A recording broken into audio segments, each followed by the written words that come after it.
Hey everyone, in this video, I'm going to show you how to use the brand new Nano Banana Pro to create a professional level infographic in just seconds.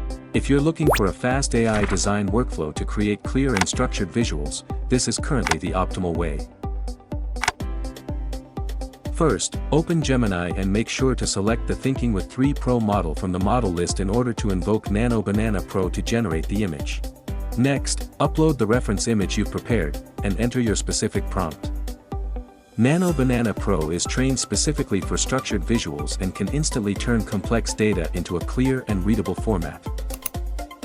Then, you can replace keywords, switch to longer or more descriptive prompts, and match the style you need. I'll also apply this model to structure breakdowns, comic coloring, reasoning problems. If it were you, what would you use it for? Please leave your use case in the comments. Finally, I have a product called pixpretty that can help you generate AI photos, remove the background from photos for free, and create 3D figurines. If this video helped you out, don't forget to like and subscribe.